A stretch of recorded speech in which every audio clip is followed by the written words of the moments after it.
ஆண்டவருக்குள் பிரியமான சகோதர சகோதரிகளே, தன்மையான நாளில் ஆண்டவருடைய பிரசன்னத்திலே உங்கள் ஒவ்வொருவரையும் சந்திப்பதில் பெரும் மகிழ்ச்சி அடைகிறோம். தவக்காலம் ரொம்ப கஷ்டமான காலமாக உங்களுக்கு போயிட்டு இருக்குதா அல்லது மகிழ்ச்சியாக போகுதா அப்படிங்கிறத நீங்கள் கருத்தில் கொண்டு சோதித்து பார்க்கணும். நிறைய பேருக்கு இது ஒரு சிறப்பான காலம் அப்படிங்கிறதே தெரியாமல் ஓடிக்கிட்டு இருக்கோம். ஏன்னா வழக்கம் போல் எல்லா நாட்களையும் போல் இந்த நாட்களும் தான் அப்படின்னு நினைத்தோம் அப்படின்னா நம்ம இந்த நாட்களை குறித்து அக்கறை இல்லாமல் இருக்கிறோம் அப்படின்னு அர்த்தம். இது தவக்காலம் என்கிற ஒரு உணர்வு ஒவ்வொரு நாளும் நம்முடைய உள்ளத்தில் போகணும். இந்த தவக்காலம் அப்படின்னா என்ன? பல பேரை நினைத்து கொண்டு இருக்கிறது ஏதோ பாவத்தை கழுவிட்டு நம்ம மீண்டும் பழைய மாதிரி வாழ்க்கைக்குள்ளே போகிறது, இந்த பாவத்தை கழுவி கொள்ளுகிற ஒரு காலம் அப்படின்னு நினைக்கிறாங்க. அது ஒரு உண்மை தான், இல்லைன்னு சொல்லலை. ஆனால் அது முழுமையான உண்மை அல்ல. கடவுளுடைய ஆசீர்வாதத்திற்குள்ளே நம்ம கடந்து செல்ல ஒரு வாய்ப்பு, இன்னும் ஒருபடி மேலே உயர நமக்கு நிறைய ஆசீர்வாதம் இருக்குது. நமக்கு ஆண்டவருடைய கிருபையினால் நீங்கள் நல்ல ஒரு விசுவாசியாக இத்தனை ஆண்டுகள் வாழ்ந்திருக்கிறீங்க. இந்த ஆண்டு என்ன செய்யணும்? இன்னும் கொஞ்சம் அதிகமாக நம்முடைய அந்த ஆன்மீகத்தை ஆழப்படுத்துதல், அல்லது நம்முடைய குரோயிங் இன் கிரேஸ்ன்னு சொல்லுவாங்க, அருள் நிலையை இன்னும் அதிகப்படுத்துதல். கடவுள் அதை தான் விரும்புகிறாரு. நம்ம இன்னும் கொஞ்சம் அதிகமாக போகணும் அப்படிங்கிறது தான் ஆண்டவர் இந்த நாட்களில் வாசகங்கள் வழியாக நம்மோடு பேசுகிற ஒரு காரியம். இன்றைய நாளில் 2வது வாசகத்தில் நம்ம பார்க்குறோம் பாருங்கள்.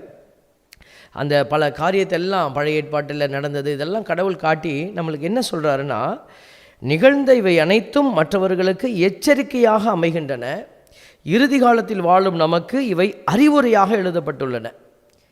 அதனால் பாருங்கள் எவ்வளோ அழகாக பவுலடியார் கொரிந்தியருக்கு சொல்லும்போது நமக்கு சொல்கிறாரு, நிகழ்ந்தவை அனைத்தும் மற்றவர்களுக்கு எச்சரிக்கையாக இருக்கிறது, இறுதி காலத்தில் வாழும் நமக்கு அறிவுரையாக எழுதப்பட்டுள்ளது, தாம் நிலையாக நிற்பதாக நினைத்து கொண்டிருப்பவர் விழுந்து விடாதபடி பார்த்து கொள்ளட்டும். Praise the Lord. ஆண்டவருடைய பிள்ளைகள் பாருங்கள், நம்ம நிறைய நேரம் நமக்கு இந்த ஒரு வசனம் ரொம்ப மனசுக்குள்ளே நிற்கணும். தாம் நிலையாக நிற்பதாக நினைத்து கொண்டிருப்பவர் விழுந்து விடாதபடி பார்த்து கொள்ளட்டும். அப்போ ஆண்டவருடைய பிள்ளைகளுக்கு இது ஒரு எச்சரிக்கை செய்தி. நம்ம தான் கிறிஸ்தவங்களாச்சே, நம்ம தான் கிறிஸ்தவ வாழ்க்கை வாழ்கிறோமே, நம்ம வீடெல்லாம் சாமி படம் இருக்குது, வண்டியில் காரில் முன்னாடி சிலுவை இருக்குது, படம்லாம் இருக்குது. இப்படி நம்ம என்ன செய்கிறோம்? நான் கிறிஸ்தவ பேர் வச்சுருக்கிறேன், நான் கிறிஸ்தவன் என்கிற அடையாளத்தில் இருக்கிறேன், ஞாயிற்றுக்கிழமை பூசிக்கு போகிறேன், எவ்ரிதிங் இஸ் ஃபைன், எல்லாமே சரியாக தானே இருக்குதுன்னு நினச்சிக்கிட்டு நம்ம நிலையாக நிற்கிறோம் என்று நினைத்து கொண்டு நம்ம கீழே விழாதபடி பார்த்து கொள்ளுங்க. ஏன்னா நம்ம இன்னும் ஆழப்படலை, இன்னும் அதிகமாக ஆண்டவருக்குள்ளே போகலை அப்படின்னா கடவுள் என்ன செய்வார்? நம்மளை வச்சு செயல்பட முடியாத நிலைக்குள்ளே போயிடுவார். அதனால் ஆண்டவர் இப்படி செயல்படாமல் இருக்கிற நிலையை தான் ஆண்டவர் அருவருக்கிறார். ஆகவே இந்த அருமையான நாளில் யோசிப்போம். சாலமணி ஞான நூலில் 7:28 மனசில் எழுதி வைக்க வேண்டிய ஒரு இறைவசனம் இது. சாலமணி ஞான நூல் 7:28 என்ன சொல்லுதுன்னா, ஞானத்தோடு வாழ்கின்றவர்கள் மீது அன்பு செலுத்துவது போல வேறு எதன் மீதும் கடவுள் அன்பு செலுத்துவதில்லை. பாருங்கள், ஞானத்தோடு வாழ்கின்றவர்கள் மீது அன்பு செலுத்துவது போல வேறு எதன் மீதும் கடவுள் அன்பு செலுத்துவதில்லை. அப்போ கடவுளுடைய விருப்பம் என்னென்னா ஞானத்தோடு வாழ அழைக்கிறார். அப்போ எனக்கு இது போதும் அப்படின்னு சொல்லி நம்ம என்ன செய்கிறதில்ல, ஏதோ உயிர் வாழ்கிறோம், காலையில் எந்திரிச்சோம், சாப்பிட்டோம், வேலைக்கு போனோம், வந்தோம் போனோம் அப்படிங்கிற ஒரு வெறுமையான ஒரு நிலை. இது உலகம் சார்ந்த பயணம். கண்டிப்பாக நம்ம அந்த உலகம் சார்ந்த பயணத்தை நம்ம விட்டுட்டு வர முடியாது. வேலையெல்லாம் விட்டுட்டு நம்ம போய் கடவுளேன்னு கும்பிடணுமா? ஆண்டவர் அதுதான் விரும்புகிறாரா? இல்லை. உலகம் சார்ந்த பயணம் ஒரு புறம், ஆண்டவர் சார்ந்த பயணம் இன்னொரு புறம். இதுதான் ரயில் மாதிரி, ரயில்வே ட்ராக்ஸ் மாதிரி 2 பக்கமும் நமக்கு பாதை போய்கிட்டே இருக்கணும், அதில் தான் வண்டி ஓடணும். அப்போ இந்த பயணத்தை நம்ம மீண்டும் மறுபரிசீலனை செய்து பார்க்கிறது. கடவுள் தன் அன்பை இப்படித்தான் வெளிப்படுத்துகிறார், தன் பிள்ளைகளோடு பேசி பேசி. இன்றைக்கி முதல் வாசகத்தில் ஒரு அருமையான செய்தியை நம்ம பார்க்குறோம்.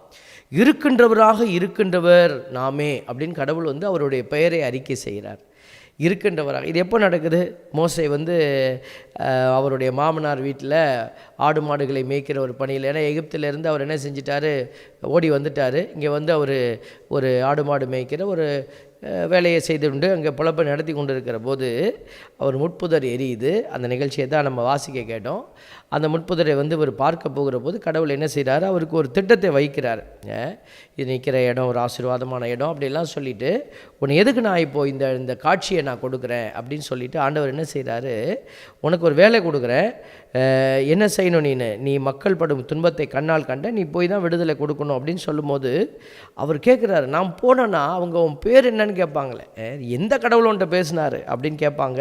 அப்படின்னு சொல்லும் பொழுது தான் கடவுள் என்ன செய்கிறாரு, அவருக்கு தன் பெயரை அவர் வெளியிடுறாரு. பாருங்கள், அவர் கேட்குறாரு, உங்கள் மூதாதையர் கடவுள் என்னை உங்களிடம் அனுப்பியுள்ளார் என்று நான் சொல்ல, அவர் பெயர் என்ன என்று அவர்கள் என்னை வினவினால் அவர்களுக்கு என்ன சொல்வேன் என்று கேட்டார். கடவுள் மோசையை நோக்கி, இருக்கின்றவராக இருக்கின்றவர் நானே என்றார். பாருங்கள், இருக்கின்றவராக இருக்கின்றவர்னா என்ன? முக்காலத்திற்கும் பொருந்தக்கூடிய ஒரு வார்த்தை இந்த வார்த்தை. இருந்தேன், இருக்கிறேன், இருப்பேன். அப்போது இதுதான் இருக்கின்றவராக இருக்கின்றவர். ஐ ஆம் ஹூ ஐ ஆம். இது எந்த டென்ஸ்லையும் வைத்து பார்க்க முடியும். அதாவது present tense, past tense, future tense, இது எந்த காலத்துலேயும் நீங்கள் வைத்து பார்த்தாலும் இந்த வசனம் நிறைவடையக்கூடிய ஒரு வார்த்தையாக இருக்கிறது. கடவுளுக்கு பெயர் கிடையாது, அவர் எல்லா காலத்திற்கும் இருக்கிறவராக இருக்கிறவர். இப்போ இந்த விஷயத்திலேருந்து நம்ம என்ன உணர்ந்து கொள்கிறோம்? கடவுள் இருக்கின்றவராக இருக்கிறார், அவர் எல்லா நாட்களிலும் அவர் தான் இருக்கிறார். ஆனால் இதிலிருந்து என்ன நம்ம உணர்ந்து கொள்கிறோம்? இந்த மோசேக்கு கிடைத்த காட்சி, மோசேக்கு மட்டும்தான் காட்சி கிடைக்குதா? நல்லா யோசித்து பாருங்கள். கடவுள் உங்களோடையும் நிறைய காரியங்கள் வழியாக பேசிகிட்டே இருக்கிறார். நிறைய காரியங்கள் வழியாக கடவுள் நம்மளோட கூட அந்த மீட்பு திட்டத்தை வெளிப்படுத்திகிட்டே இருக்கிறார். இன்றைக்கி கடவுள் நமக்கு இந்த காட்சிகளை எல்லாம் வெளிப்பாடாக வைக்கிறார். கடவுளுக்கு ஒரு பேர் நம்ம சொல்லுவோம், வெளிப்பாடுகளின் தேவன். அவருக்கு இதே போல் இன்றைக்கி இப்போ பேர் அவர் சொன்னது போல் அவர் செயல்படும் விதமாக நம்ம அவருக்கு பேர் வைக்கிறோம். காண்கின்ற தேவன், சுகமாக்குகிற தேவன், யெகோவா ரஃபா, அப்படிலாம் நம்ம பேர் வைக்கிறோம். எல் ரோயி, எல் ஷடாய், இப்படியெல்லாம் அவர் என்ன எப்படி செயல்படுறாரோ அதை வைத்து அவருக்கு பெயர் கொடுக்குறோம். அப்படி ஒரு பெயர் என்னென்னா வெளிப்பாடுகளின் தேவன், காட் ஆஃப் ரெவலேஷன். அப்போ கடவுளுடைய பெயரை ஒன்றுன்னு சொன்னோம்னா நிறைய பேரில் இது ஒரு பெயர். அப்போ அவர் எதுக்கு இப்படி வச்சுருக்குறோம்? அவர் ரிவீல் பண்ணுறாரு மோசேக்கு, ஆபிரகாமுக்கு, ஈசாக்கு, இவங்களுக்கு எல்லாம் தன்னுடைய திட்டத்தை வெளிப்படுத்தினவர். இன்றைக்கி உங்களுடைய பெயரை சொல்லி பாருங்கள். இந்த ஆபிரகாம், ஈசாக்கு, யாக்கோபு, இந்த லைனில் கடவுள் உங்களையும் நிற்க வச்சிருக்கிறாரு. எவ்வளோ பெருமையான விஷயம் பாருங்களேன். அப்போ இந்த கடவுள் நம்மளை இந்த திட்டத்தில் நிற்க வச்சிருக்கிற கடவுள் நம்மளுக்கு வெளிப்படுத்தாமல் இருப்பாரா? உங்களுக்கு வெளிப்படுத்துகிறார். இந்த தவ நாட்கள்லாம் இந்த வெளிப்பாட்டை உணர்கிற நாட்கள் என்று நாங்கள் சொல்லுகிறோம். அப்போ இந்த தவத்தை வைத்து இந்த தவத்தில் என்ன செய்கிறோம்?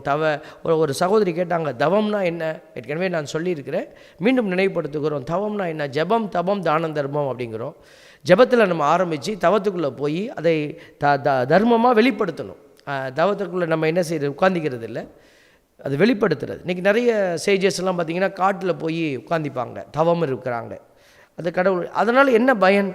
கடவுள் அதனால் அந்த தவத்தையெல்லாம் நம்மகிட்ட கேட்கல. நம்ம தவம் அப்படிங்கிறது மனிதர்களோடு இருந்து நம்ம தவம் செய்கிறது. ஊருக்குள்ளேயே இருந்து, குடும்பத்துக்குள்ளே இருந்து நீங்கள் என்ன செய்யணும்? தவ முயற்சியை செய்யணும். அன்பு செய்கிறது, உடல் உறுத்தல் செய்கிறது. ஒரு காரியம், நம்ம ஒரு விருப்பமான உணவை நம்ம என்ன செய்யணும்? அதை நம்ம சாப்பிடாமல் அதை எடுத்து வேறொருத்தருக்கு கொடுப்பது. இதுதான் தவத்தினுடைய இந்த ஜெபத்தில் தான் இந்த தவம் வர முடியும். இந்த தவத்திலிருந்து தர்மம் வர முடியும். இதுதான் 3 தொடர்புடைய காரியங்கள். அப்போ பாருங்கள், இதெல்லாம் நம்ம செய்ய சொல்கிறதுக்கு காரணம் என்னென்னா, அமைதியாக இருங்க, தொலைக்காட்சியை மூடுங்க, இந்த தவ நாட்களில் டிவி பார்க்காதீங்க, ஏதோ நியூஸ் பார்க்கணுமா பார்த்துக்கிட்டு மற்றதெல்லாம் நீங்கள் நிப்பாட்டுங்க. இந்த சீரியல் பார்க்குறது, இந்த மாதிரி கண்ட பாடல்களை பார்க்குறது, பிள்ளைங்கள்லாம் செல்ஃபோன் அப்படியே நோண்டிக்கிட்டே இருக்கிறது, கண்டதையும் அவங்க உள்ளே போஸ்ட் பண்ணுறாங்க, அதெல்லாம் பார்த்துட்டு மனசை குழப்புறது. இன்றைக்கி நிறைய பிரச்சனைகள் இது உள்ளலாம் இருக்குது. அதனால தான் நாங்கள் இதை ரிப்பீட்டடாக சொல்லிக்கிட்டே இருக்கிறோம். இப்போ சில பேர் நம்ம ஃபோன் கால் சில பேர்கிட்ட பேசுவோம். அவங்கக்கிட்ட பேசினா நமக்கு ஒரு சில ஆசீர்வாதத்துக்குள்ளே போக முடியாதுன்னு அவங்களோட பேசாதீங்க. இப்படிப்பட்ட காரியங்கள் இதெல்லாம் நம்ம என்ன செய்யணும்? கடவுளுக்கு முன்னாடி ஒடுக்கி வாழும்போது இந்த தவ நாட்களில் நிறைய வெளிப்பாடுகள் உங்களுக்கு கடவுள் கொடுப்பார். எதற்காக உன்னைய படைத்தேன், ஆண்டவர் நம்மளுக்கு என்னத்துக்காக நம்மளை படைத்தார் அப்படிங்கிறத வெளிப்படுத்துவார். இது வெளிப்பாடுகளினுடைய நாட்களாக இது இருக்கிறது. அதனால தான் பாருங்கள், ஆண்டவர் நமக்கு நிறைய விஷயத்தை அவர் வெளிப்படுத்திகிட்டே இருக்கிறார். எதற்கு வெளிப்படுத்துகிறார் கடவுள்? நம்ம கனி கொடுக்கணும். அதை தான் நற்செய்தியில் நம்ம பார்த்தோம். கனி கொடுக்கணும். எப்படிப்பட்ட கனி பாருங்கள். இயேசு சொல்கிறாரு, இவங்கெல்லாம் செத்து போனாங்க, பலி செலுத்தி கொண்டிருந்த கலிலேயரை பிலாத்து கொன்றான். அவர்கள் கலிலேயருக்கு இவ்வாறு நிகழ்ந்ததால் இவர்கள் மற்றெல்லா கலிலேயரையும் விட பாவிகள் என நினைக்கிறீர்களா? அப்படி அல்ல என உங்களுக்கு சொல்லுகிறேன். அப்புறம் அடுத்தது சொல்கிறார் பாருங்கள், நீங்கள் மனம் மாறாவிட்டால் நீங்களும் அவ்வாறே அழிவீர்கள். சிலோவாமில் கோபுரம் விழுந்து 18 பேரை கொண்டதே, அவர்கள் எருசலேமில் குடியிருந்த மற்ற எல்லாரையும் விட குற்றவாளிகள் என நினைக்கிறீர்களா? அப்படி அல்ல என உங்களுக்கு சொல்லுகிறேன். மனம் மாறாவிட்டால் நீங்கள் அனைவரும் அப்படியே அழிவீர்கள். அப்போது இறந்தவங்கெல்லாம் இதனால தான் இறந்தாங்கன்னு நம்ம சொல்ல முடியாது. ஆனால் நீ ஒழுங்காக இல்லைன்னா நீ அப்படித்தான் சாவேன்னு நான் சொல்கிறேன் அப்படின்னு கடவுள் சொல்லியிருக்கிறார். சொல்லிவிட்டு கடவுள் என்ன செய்கிறாரு, பின்னாடி அதனுடைய அர்த்தத்தை நமக்கு வைக்கிறாரு. திராட்சை தோட்டத்தில் அத்திமரம் ஒன்றை நட்டு வைத்திருந்தார் ஒருவர். அதில் அவர் என்ன செய்கிறாரு, கனியை தேடிய பொழுது எதையும் காணவில்லை. எனவே அவர் தோட்ட தொழிலாளரிடம் 3 ஆண்டுகளாக இந்த அத்திமரத்தில் நான் கனியை தேடுகிறேன், காணவில்லை. எனவே இதை வெட்டிவிடும், இடத்தை ஏன் அடைத்து கொண்டிருக்க வேண்டும் என்றார். தொழிலாளர் மறுமொழியாக, ஐயா, இந்த ஆண்டும் இதை வெட்டு வையும், நான் இதை சுற்றிலும் கொத்தி எரு போடுவேன், அடுத்த ஆண்டு கனி கொடுத்தால் சரி, இல்லையானால் இதை வெட்டிவிடலாம் என்று அவரிடம் கூறினார். இதோடு நற்செய்தி முடியுது. ஈவன் பைபிளில் கூட நீங்கள் அடுத்தது பார்த்தீங்கன்னா அவங்க வெட்டினாங்களா, இந்த மரத்தை விட்டுட்டாங்களா அப்படின்னு சொல்லப்படலை. இப்போ இந்த மரம் அப்படிங்கிறது எது? நீங்களும் தான், நீங்களும் நானும் தான் இந்த மரம். ஆண்டவர் நம்மளை தான் இந்த மரத்தை போல் நட்டு வைத்தார். இங்கே அத்தி மரம். இப்போ நம்ம வீட்டில் ஒரு வேப்ப மரம் வைக்கிறோம், நம்ம வீட்டில் ஒரு தென்னை மரம் வைக்கிறோம், ஒரு கொய்யா மரம் வைக்கிறோம். அப்போ எல்லா காரியமும் ஒரு திட்டத்தோடு வைக்கப்படுகிற. ஒரு சில மரங்களை நிழலுக்காக வைக்கிறோம், ஒரு சில மரங்களை கனிகளுக்காக வைக்கிறோம். அப்போ அந்த கனியை அது கொடுக்கலை அப்படின்னா நம்ம என்ன செய்வோம், வெட்டி போட்டுருவோம். இது தான் இந்த இடத்துல செய்தாங்க. ஏன் நான் இடத்தை அடைச்சிக்கிட்டு இருக்கு, இதை பிடுங்கி போடு, இது ஏன் போட்டு இது ஒரு பூவும் பூக்க மாட்டேங்குது இந்த செடியை வச்சுக்கிட்டு இந்த இடத்துல பாருங்கள், உடனே அதை ரிமூவ் பண்ணுறோம். அப்போ கடவுள் நம்மக்கிட்ட கேட்குறாரு, ஒரு செடி, ஒரு கொடி, ஒரு மரம் தன் திட்டத்தை நிறைவேற்றலை அப்படின்னா நீ என்ன செய்கிற, அதன் மீது ஒரு ஜட்ஜ்மெண்ட் வைக்கிற, ஒரு நீதி தீர்ப்பை நீ வைக்கிற. இது வாழ தகுதி இல்லை. ஏன்னா நான் எந்த காரியத்திற்காக இதை நட்டு வைத்தேனோ அதை அது செயல்படுத்தலை, அதனால் இது வாழக்கூடாது, இந்த இடத்துல இது தேவையில்லை அப்படின்னு அதை என்ன செய்கிற, நீ அழிக்கிற. இப்போ கடவுள் நம்மக்கிட்ட கேட்குறாரு, அதே போல் தானே நானும் உன்னை ஒரு திட்டத்தோடு இந்த ஊரில் படைத்தேன், இந்த உலகத்தில் நானும் உன்னை நட்டு வச்சேன், ஒரு மரம் மாதிரி நீ கனி கொடுக்கணும்னு சொல்லி தானே. அப்போ நீ கனி கொடுக்கலன்னா உன்னையை நான் வெட்டிடவா அப்படின்னு கேட்குறாரு. ஏன்னா நீ அந்த திட்டத்தை தானே வைக்கிற, அது மேலே அந்த ஜட்ஜ்மெண்ட்டை நீ வைக்கிறீல்ல, அதே ஜட்ஜ்மெண்ட்டை நான் உனக்கு வைக்கவா அப்படின்னு கேட்குறாரு. என் அன்புக்குரியவர்களே, ஆண்டவர் இன்றைக்கி இந்த கேட்குற கேள்விகள் எல்லாம் நம்ம சிந்திச்சு பார்க்கணும். யோவான் நற்செய்தி 15:16 ஆண்டவர் சொல்கிறார் பாருங்கள், நீங்கள் என்னை தெரிந்து கொள்ளவில்லை. பாருங்கள், நீ என்னை தெரிந்து கொள்ளல், நான் தான் உங்களை தெரிந்து கொண்டேன். நீங்கள் எதற்காக தெரிந்து கொண்டேன், நீங்கள் கனி தரவும், நீங்கள் தரும் கனி நிலைத்திருக்கவும் உங்களை ஏற்படுத்தினேன். ஆகவே நீங்கள் என் பெயரால் தந்தையிடம் கேட்பதையெல்லாம் அவர் உங்களுக்கு கொடுப்பார். எதற்காக கடவுள் கேட்டோனையும் கொடுக்குறாரு, வாங்கிக்கிட்டு அப்பாடா நிறைவாக இருக்குது அப்படின்னு போய் உட்காந்துக்கிறதுக்கா? இல்லை. கடவுள் கொடுக்குறாருன்னா உடனே நீ என்ன செய்யணும், ஏன் ஆண்டவர் எனக்கு இதை கொடுத்தாரு. இப்போ இன்றைக்கி மோசேக்கு கடவுள் என்ன செய்கிறாரு, ஆசீர்வாதங்களை கொடுக்குறாரு. எதுக்கு கொடுக்குறாரு, இந்த குச்சியை தூக்கி போட்டோன்னே பாம்பாக மாறுது, நீ இப்படி அதை ஒரு குச்சியாக மாறுது, இதை கொண்டு வச்சின்னா எல்லாம் மாறும் அப்படின்னு கடவுள் அந்த குச்சி கையில் வச்சுருந்த, மோசையை வச்சுருந்த குச்சிக்கு, கோலுக்கு அவர் வல்லமை கொடுக்குறாருன்னா எதுக்கு அவர் இவ்வளோ வல்லமை அந்த மோசைக்கு கொடுக்கணும்? வேறு யாரும் தூக்கி போட்டால் அது வந்திருக்காது, மோசை போடும்போது தான் வருது. ஏன்? கடவுள் அது ஒரு திட்டத்தோடு கொடுத்தாரு. எகிப்தில் போய் என் மக்கள் கண்ணீரை நான் பார்த்துறேன், அவங்கள விடுவிச்சு நீ வெளியில் கொண்டு வரணும். பாருங்கள், இன்றைக்கி நம்ம இதை புரிந்து கொள்ளணும். கடவுள் இன்றைக்கி நமக்கும் கூட பல்வேறு விதமான ஆசீர்வாதங்களை கொடுத்துருக்கிறார்.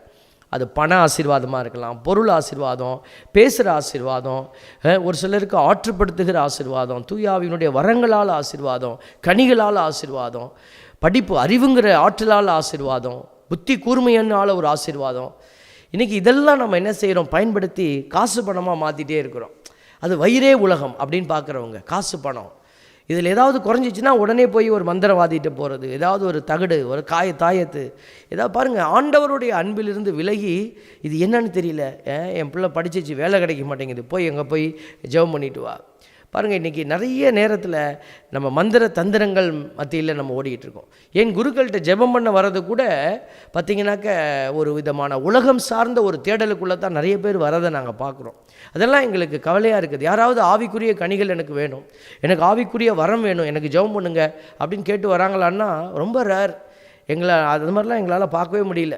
ஃபாதர் எனக்கு ஞானம் வேணும், எனக்காக ஜெபிங்க அப்படின்னு யாராவது கேட்குறாங்களா? ரொம்ப ரேர், ரொம்ப கிடைத்தற்கரிய நபர்களை தான் அப்படி பார்க்குறோம் நாங்கள். அதிகப்படியாக எங்ககிட்ட ஜெபிக்க வரவங்க யார்? நோயாக இருக்குது, நோயிலிருந்து விடுதலை, கடன் பிரச்சனை, பிள்ளைகளுக்கு கல்யாணம். பாருங்கள், எல்லாமே உலகத்தரமான எண்ணங்கள். பாருங்களேன், இது தேவையில்லைன்னு சொல்லலை, கடவுள் கண்டிப்பாக கொடுப்பாரு. அப்போ எப்போ கொடுப்பார் இதெல்லாம்? நீ ஆண்டவருக்கு வேலை செய்கிறேன்னு சொல்கிறியா, ஆண்டவருக்காக நான் ஓடுறேன்னு சொல்கிறியா? அப்போ கொடுப்பார். அப்போது ஆண்டவர் சொல்கிறார் யோவான் 15:16 நீங்கள் என்னை தெரிந்து கொள்ளவில்லை, நான் தான் உன்னை தெரிந்து கொண்டேன். அப்போ கடவுள் தெரிந்து கொண்டவரை தெரிந்து கொள்ளாமல் நீ போய் உலகத்தை தெரிந்து கொள்ள ஆசைப்பட்டீன்னா அவர் எப்படி உதவி செய்வார்? அப்போ உலகத்தோடு போராடுகிற பிள்ளைகள் உலகத்தோடையே போராடிட்டே இருப்பாங்க. தன் பிள்ளைகளுக்காக உழைப்பாங்க, அப்புறம் அந்த பிள்ளைகளுக்காக உழைப்பாங்க. போராட்டமே வாழ்க்கையாகி கடைசியில் நம்ம பொட்டிக்குள்ளே போகிறதுக்குள்ளே பார்த்திங்கன்னா ஒரு போராட்டம், நிறைவில்லாத ஒரு பயணம். இதைத்தான் நிறைய பேர் சந்திச்சுக்கிட்டு இருக்கிறாங்க. அதனால தான் உங்களுக்கு நாங்கள் எச்சரிக்கை செய்தியை ஆண்டவர் சொல்கிறத நம்ம சொல்லிக் கொடுக்குறோம். அப்போ ஆண்டவர் என்ன சொல்கிறாரு பாருங்கள், இதோ இன்னும் 1 வருஷம் நான் விட்டு வைக்கிறேன். கடவுள் சாய்ஸை நமக்கும் கொடுக்குறாரு. இந்த ஆண்டு 2022 நம்ம பார்த்துருக்குறோன்னா நம்ம உணர்ந்து கொள்ளணும், கடவுள் நம்மளை 1 வருஷம் விட்டு வச்சிருக்கிறார். அப்போ ஆண்டவர் அடுத்த அடி நம்ம மேலே உழுவுறதுக்கு முன்னாடி நம்ம சுதாரித்து கொண்டு கடவுளுடைய காரியம் எது, உயர்ந்தது எது, அதை தேடுவது. அப்போ ஆண்டவர் இதுக்கு தான் இந்த நாட்களில் நம்மளோட பேசுகிறாரு, நம்மளை வழி நடத்துகிறாரு.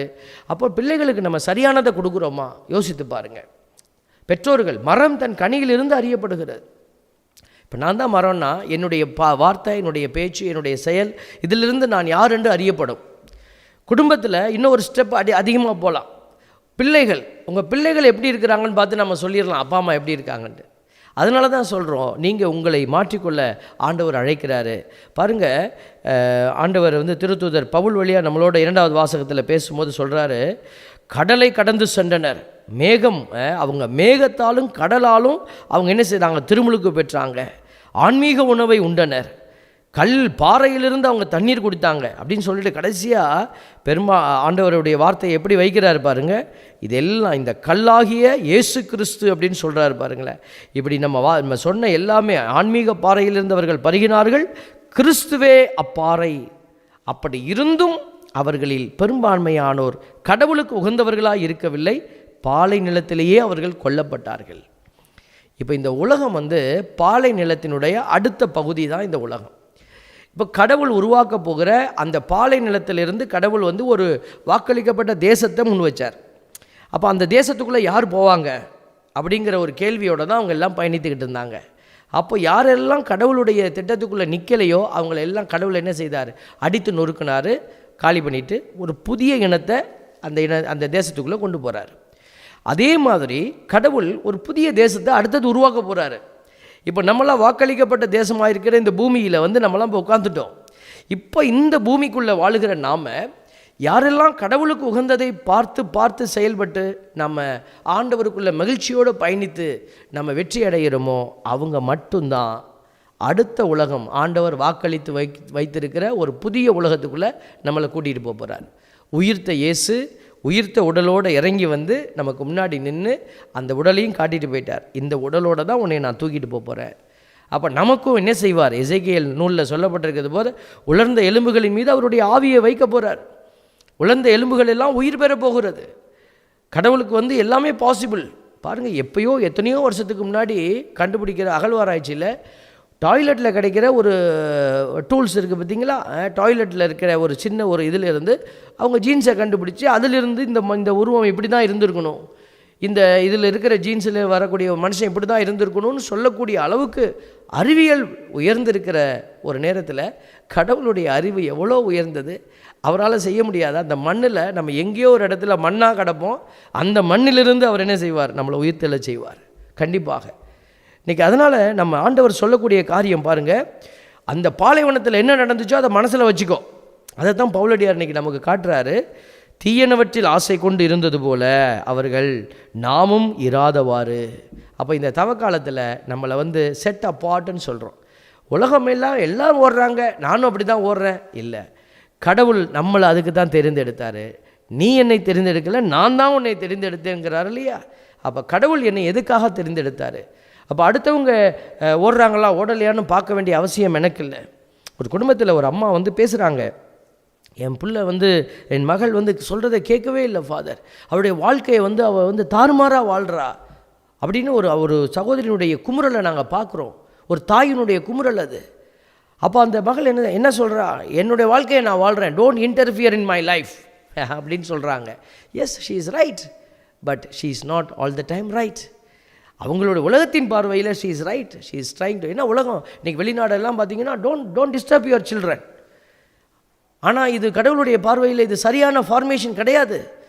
வெளிநாட்டில் குழந்தைய அடிக்கக்கூடாது, அடித்தா உடனே கேஸு, ஒரு தாய்க்கு, ஒரு தந்தைக்கு, உண்மையான தாய்க்கு தந்தைக்கும் குழந்தைய அடித்து வளர்க்கணும். ஏன்னா சரியானதை சொல்லிக் கொடுக்கணும் அந்த பிள்ளைக்கு.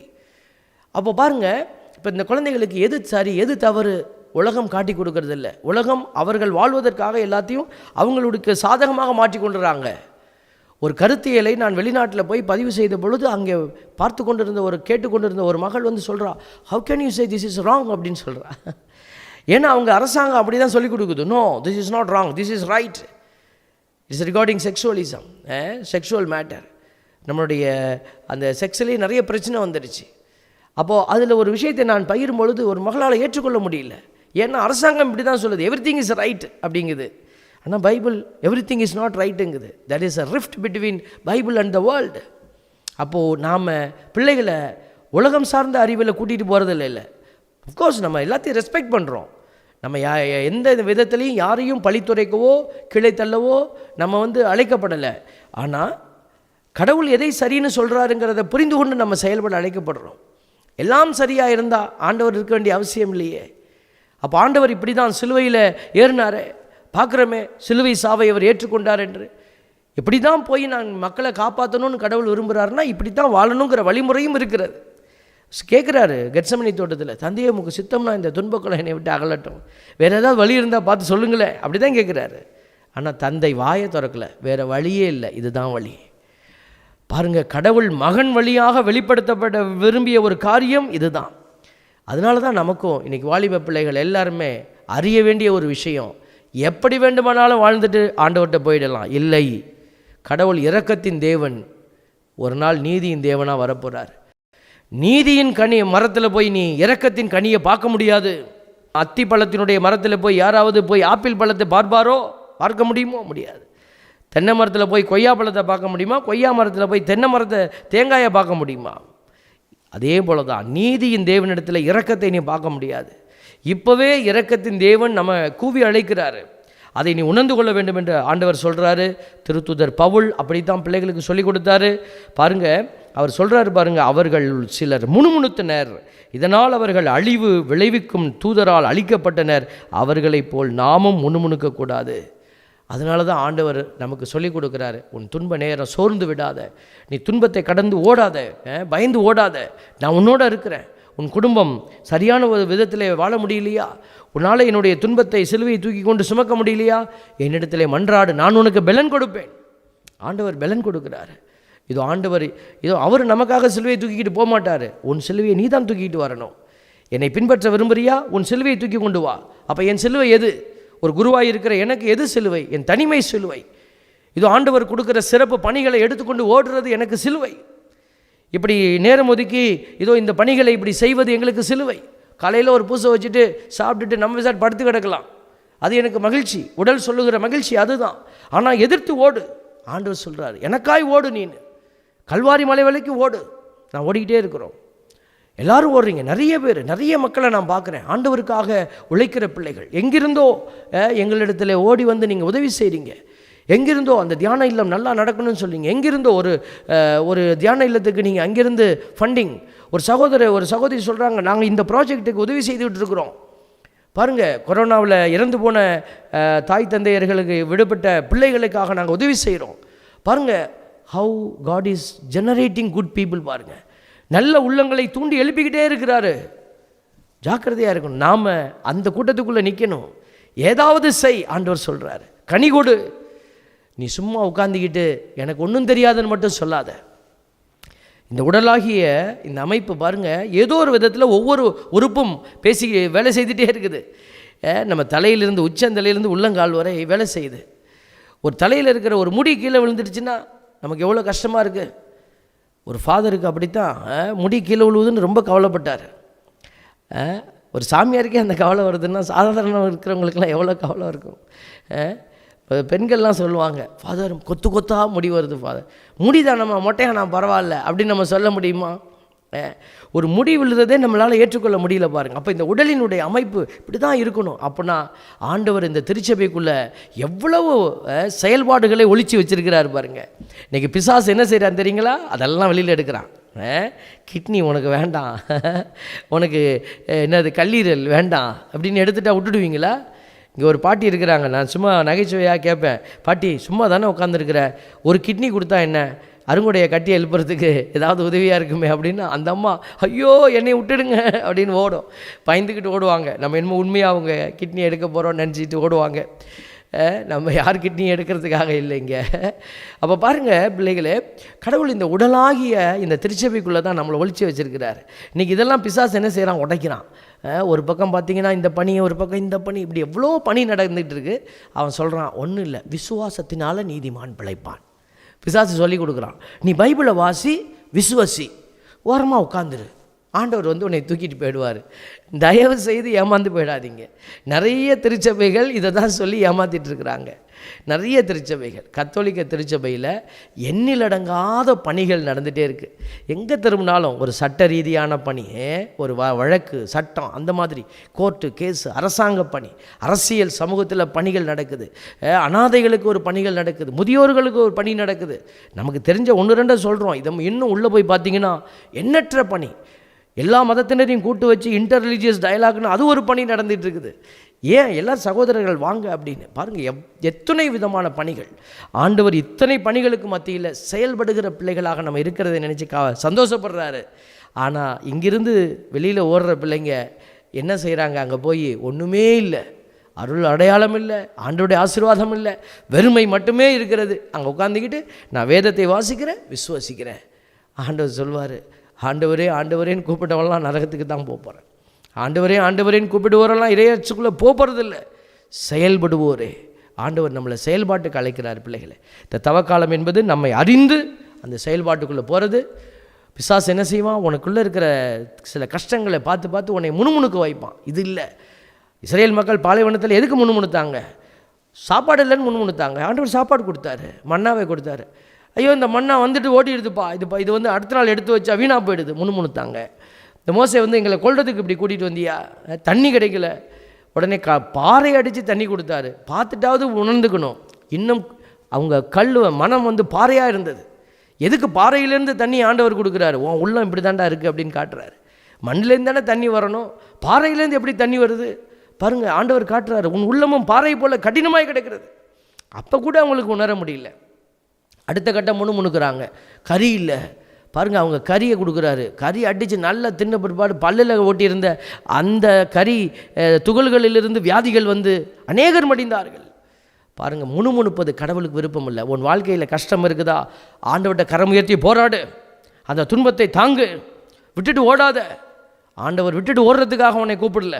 கணவன் பிரச்சனையா, மனைவி பிரச்சனையா, பிள்ளைகள் பிரச்சனையா, நீ பணி செய்கிற இடம் பிரச்சனையா, ஊழியம் செய்கிற இடம் பிரச்சனையா, போராடு. ஆண்டவர் அந்த போராட்டத்துக்கு தான் நம்மளை கூப்பிட்டுருக்கிறாரு. ஆண்டவர் போராடி வெற்றி அடைந்தவர், விட்டுட்டு ஓடினவர் இல்லை. சிலுவையை தூக்கி கொண்டு கல்வாரி மலைக்குள்ளே ஏறினார். ஆண்டவர் இதுக்கு தான் நம்மளை அவருக்கு பின்னாடி அழைச்சிருக்கு. நீ என்னை தேர்ந்தெடுக்கலை, நான் உன்னை தேர்ந்தெடுத்தேன். இந்த சிந்தனையோடு இந்த தவ காலத்தில் பயணித்து பாருங்கள். இன்னும் திட்டமிடாமல் எந்த விதமான உணர்வும் இல்லாமல் பயணிக்கிற பிள்ளையாக இருந்தீங்கன்னா தயவு செய்து இந்த தவ காலத்தில் நான் ஆண்டவருக்கு என்ன செய்ய வேண்டும் என்று சிந்தித்து பார்த்து ஆண்டவர்கிட்ட ஜெபிங்க. கடவுள் கண்டிப்பாக உங்களுக்கு கரம் பிடித்து வழி நடத்துவார். ஆமென்.